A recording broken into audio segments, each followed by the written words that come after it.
For the secondary armament, there's not all that much that needs to be done to complete them. On a few of the turrets, there's some ladders that need to be installed. These are ladders that go across the camouflage pattern, or at least close to it, where it was going to make masking complicated. Other than that, they all need these sort of rails that go on the sides of the openings for the gun barrels to be installed, and then, of course, the gun barrels themselves. Since installing those rails or the gun barrels themselves will make handling the turrets a little bit more complicated, I'm going to start with the ladders. Fortunately, there are only 2 turrets that need the long ladders installed, and just 1 turret that needs to have the short ladders at the back installed. As always, to fold the ladders, I'm going to use the photo etch folding tool. I found this to be a considerably easier way to fold ladders rather than trying to fold them in hand with tweezers, simply because the photo etch folding tool allows all the rungs to be kept in alignment when I'm folding up the posts. With the ladders folded, painting can begin. That's really all the so-called construction that I need to do for this video. From this point, it's painting and then installation. The base coat that I will use is the light gray. This is Mr. Color number 308, so all of the components are going to be sprayed in that. That would be the ladders, the gun barrels, and the rails. At this point, I do have quite a good idea of which components are going to go where, so I can remove the number of rails that I need to put these ones on the light gray turrets, or at least majority light gray turrets. And then once they're removed, I can spray the components with Mr. Color number 14, navy blue. These are the components that are going to be installed on the majority navy blue turrets. Along with the rails, I also spray the gun barrels of the turrets. 4 are majority navy blue, 6 are majority light gray. That means that I need to spray 8 of the gun barrels in navy blue. With everything painted, installation can begin, starting with the ladders. To install the ladders, I apply a small drop of medium viscosity superglue to the top of the ladder and then position it on the turret. Before the glue has fully set, I position the ladder to ensure that it is standing vertically, and once I'm happy with its position, I apply extra thin superglue to the base of the ladder to properly bond it to the side of the turret. For the short sections of ladder that go below the hatches, a very similar process is followed, although in this case, because they are so short, there is no need to reinforce the bond with extra thin superglue. The medium viscosity superglue is sufficient to cover the full length of the ladder and hold it in place. With the ladders installed, their paintwork can be touched up. All I'm trying to do is get the paint on the ladder to match the paint on the camouflage pattern that is behind it. To apply this paint, I'm using a brush. There's absolutely no point in trying to do this with an airbrush. The airbrush is just going to be unnecessarily complicated and require additional masking, and it will not have any impact on how the ladder actually looks. All I need to do is be sure that I don't put on too much paint and clog up the rails. So I do remove quite a bit of the paint from the paintbrush before applying it to the ladder. I wouldn't say this is dry brushing, but the brush is pretty dry.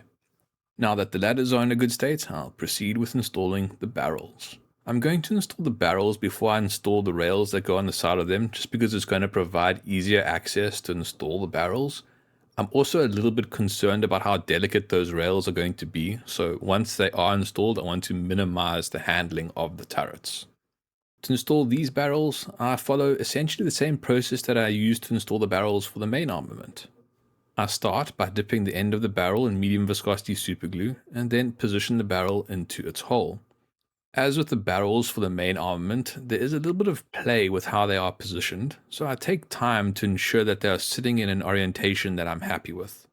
Once I'm happy with their angle and that they are standing straight out from the side of the turret, I then set it aside and use this as the reference turret. I want all of the barrels and all of the turrets to be at the same angle, so I need to copy this one. The process is then simply repeated.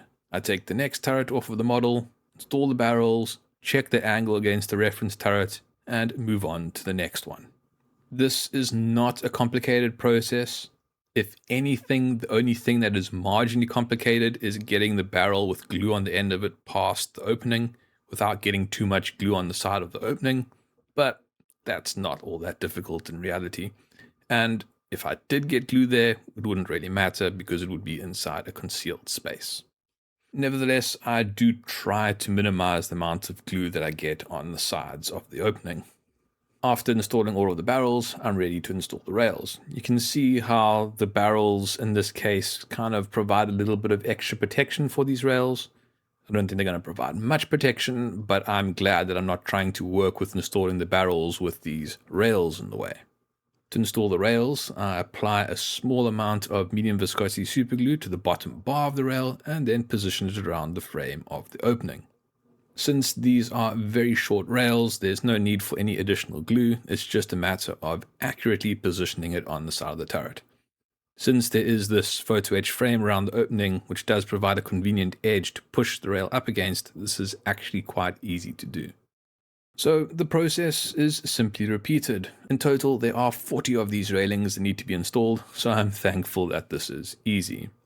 The only thing to do is to match the color of the railing to the color of the turret. Here and there you do see a bit of scuffed paint, but that's not such an issue. I will come back later and correct those defects. While working my way through the navy blue turrets, I ran out of navy blue rails, so somehow I managed to not be able to count to 16. Fortunately, these turrets are entirely navy blue, so airbrushing this later on is not going to be an issue, so I'll just install some of my excess light grey rails instead. That was really the only eventful thing that happened during the installation of these rails. Perhaps on a few occasions I got a little bit too much glue on the rail and I scraped it off with tweezers, but it went really smoothly. Of all of the turrets, there is only one turret that has a split in color across the handrail. For these ones, I'm going to take the same approach that I took with the ladders and install the light gray version and then paintbrush touch up the navy blue area to make it match the camouflage behind it. After installing all of the rails, moved on to doing the touch up with the airbrush. At this point, I realized that I didn't really need to paint or pre-paint a lot of these rails because for the most part, there isn't any camouflage pattern that I need to worry about in the area.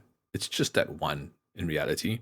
So for all of them, instead of trying to do the brush touch up, I decided to just airbrush the area. Starting with Mr. Color 308 for the light gray, and then moving on to Mr. Color number 14 for the navy blue.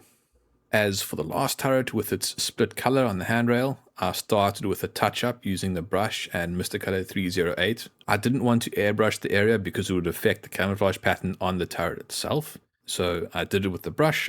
After doing Mr. Color 308, I switched to Mr. Color number 14 to do the touch-ups for the navy blue part of the rail. With that, the turrets are now also fully constructed, so they can be put onto the model and set aside for when weathering begins. I think there are a few more steps for me to do before I actually start weathering. I want to build some of the larger details. So in the next video, I'm going to construct the catapults. If you don't want to wait for the scheduled release of videos and want to watch them when they are uploaded, consider becoming a channel member by clicking the join button below. If you would like to support the channel, like and subscribe. And as always, questions are welcome in the comments. Thank you for watching. Cheers.